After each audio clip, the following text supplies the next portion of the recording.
So today we're going to be talking about the pros and cons of this horrible budget going through. Welcome back to the Freedom Pines podcast. I'm your host, Jamie A.B. This is where we debrief and discuss pop culture and politics from an independent perspective. And if that interests you, don't forget to like, comment, subscribe, hit that notification bell, and share this with your friends because it's hard to get my name out in Call Me Canada. Let's get into it. So I watched the budget on Elevate Podcast's live stream while I was doing my dishes. That is what we call multitasking, my friends, okay? And I truly had no idea at the end if that budget was going to go through. Now, I am honestly shocked that it almost did not pass, okay? That is truly shocking to me. I thought it was going to pass with flying colors. However, a part of me actually does think that they did not want this budget to go through. I think they made it so ridiculous that nobody could support it because they wanted to go to an election to get their majority. Okay, because that's what would have happened, by the way. I personally think that's what would have happened if we had an election right now. I think this gives PierrePoilievre a chance to face his leadership review, hopefully pass it, okay? And then let the media shut the hell up about that. It also allows the NDP to get a strong leader, okay? And they truly do need a strong leader. Everybody forgets the fact that when Jack Layton and Stephen Harper was our prime minister, Jack Layton, leader of the NDP, 166 votes for Conservatives and 100-something for NDP. I know it's shocking to hear that because Jagmeet Singh completely ruined your party, but it is possible because the left in Canada does not trust MarkCarney, but they are more scared of PierrePoilievre because of the propaganda that our media outlets put out, okay, that they will be scared into voting for MarkCarney again. So despite all of us thinking that NDP is a giant joke, the left still has faith in the NDP with a new leader. Okay, so I'm just going to say that. Maybe a lot of people wouldn't revote if it came to MarkCarney, but we really can't count on that, guys.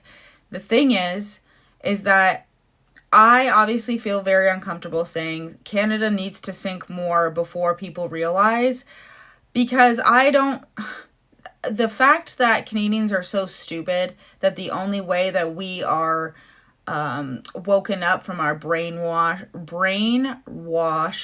that the left has done to this country is for people to have a crime committed against them or the CRA go after them or all of the other things, and didn't really realize after 2022 that this government doesn't have our best interest at heart at all. I don't want to have to wait for all of those people to gain a brain cell, okay? I really wish that the NDP would have gotten its crap together and figured out a leader before this so that we could have an election right now.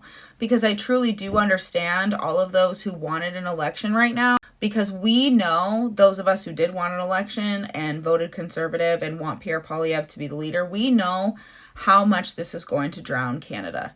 Now, I think that most of my audience are very smart people. Most of you guys work very hard. Obviously, we know our hard work isn't paying off, but we know that we will be okay. Unless something happens and we are stuck in that healthcare system horribly, we know that we're going to be okay. We know that we have the resilience to make it. Okay? I don't know that's the case for all of Canada.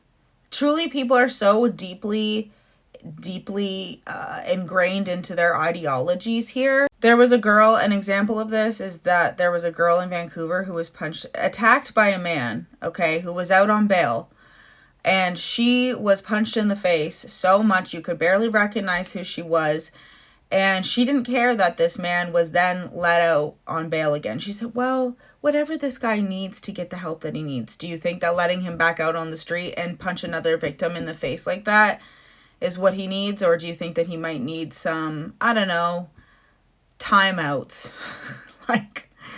I swear that my kid has been grounded longer than some of these people have been in jail for literally almost murdering somebody, okay? I don't know, maybe more public sectors need to lose their jobs to AI.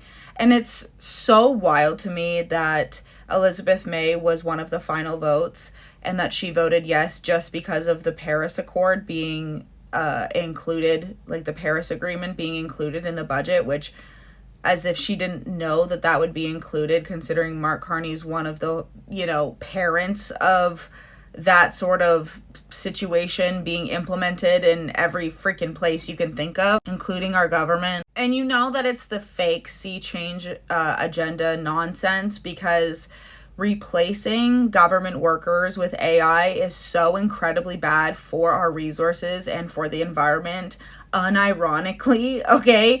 And I just, it doesn't surprise me when MarkCarney literally included the quote in his book that homeowners were a disposable class, good for keeping laws and fighting wars and, occasionally making stuff for the elites. The part where I said "and making stuff" isn't even part of that quote. It's just something I threw in there from the rest of the book. It amazes me too that he thinks the public sector workers are going to want to join this little military that he wants to start. Okay, these people didn't even want to go to an office, and even though all of our data was being, compromised because these people were working from home, yeah, I'm sure they're gonna get up and join your little army, MarkCarney.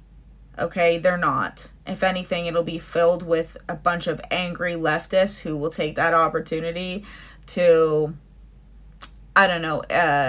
carry out things like what happened to the Freedom Convoy. And we're listening to Philippe Champagne, whatever the heck his name is, okay? I don't care enough to memorize what his name is, that little twerp that's French, that's in the Liberals, okay?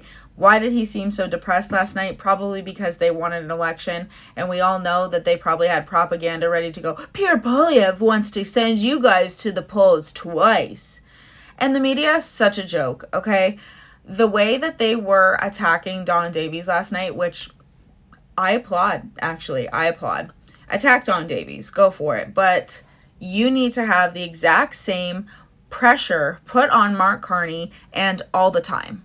Okay, all the time. That is actually your job, to speak like that to politicians, but you're supposed to speak like that to all the politicians, not just the NDP and PierrePoilievre, okay?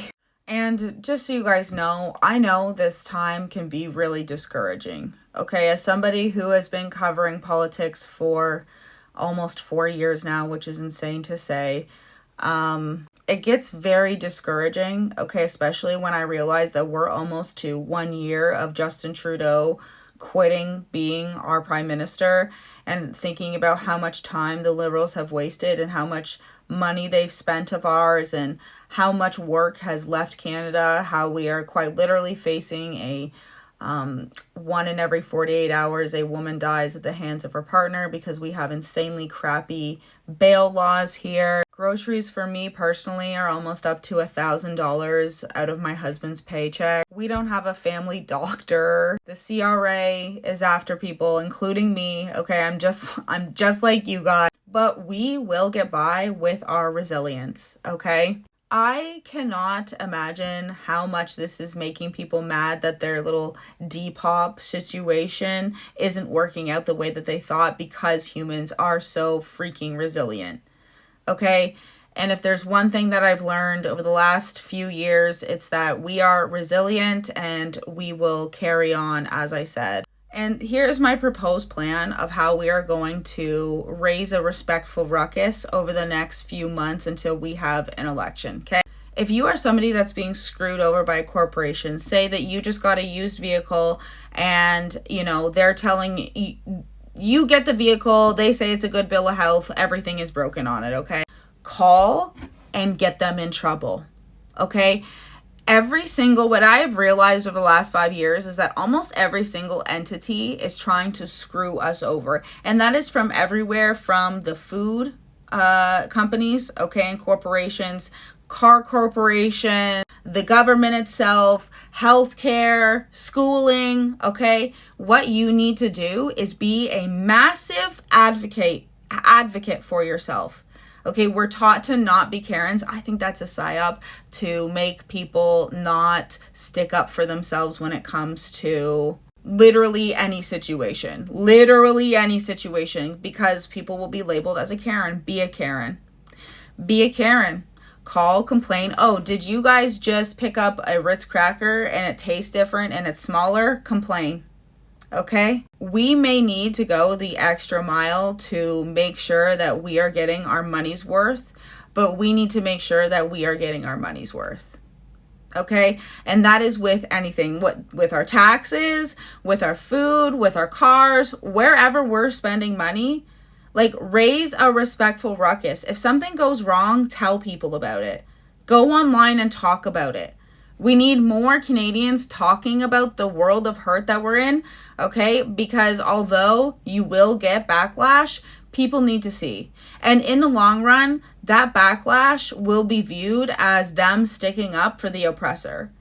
These unironic DEI sessions where these people learn that white supremacy is everything and everybody who has white skin is a white supremacist, and then go in and vote, residential principaled sons, okay? Residential school principal's sons, MarkCarney, who is almost a billionaire, by the way, and then turn around and lecture you why you should be grateful for living in such an amazing country. And obviously, I do think there's a lot of layers as to why they have tried to convince white people that they are inherently racist. But I think the most diabolical part of all of this is convincing them that the behavior that they're displaying now as leftists isn't colonial as they complain about all the time.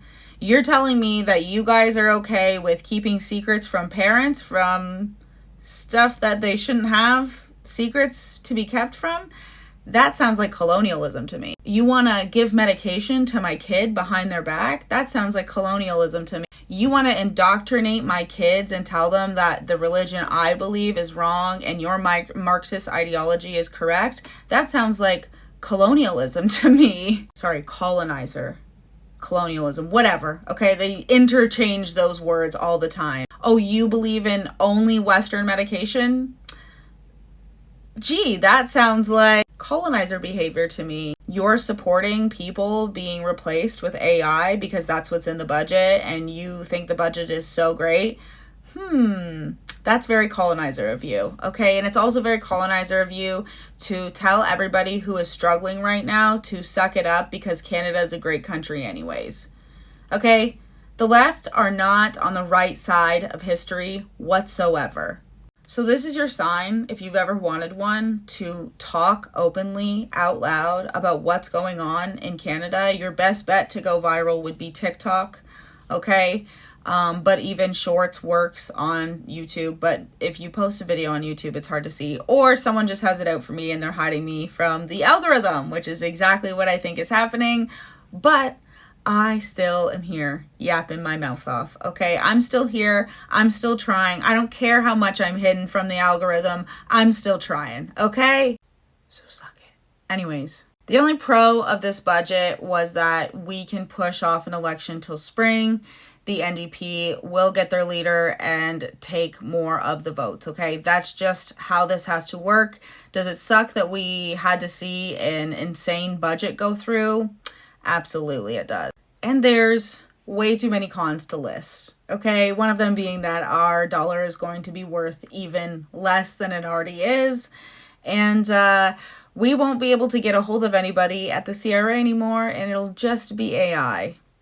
I don't know what dystopia nightmare the left voted for, but they're going to get a taste of whatever it is that's in MarkCarney's book Values, which I suggest reading because holy crap, it is more of a dystopian nightmare than it is anything with any value. So I want to remind you guys that you matter. You're here for a reason, okay? May the odds be ever in your favor, and let's take a deep breath. That's needed after last night's budget, isn't it? I had to go for a drive, and listen to some music and drink my coffee before I could come and do my video because I was getting stress hives. So this is me attempting to be positive for you guys. Let me know what your guys' strategy is to stay sane until we have another election. Let me know, guys, okay? I will see you guys in the next one. Bye.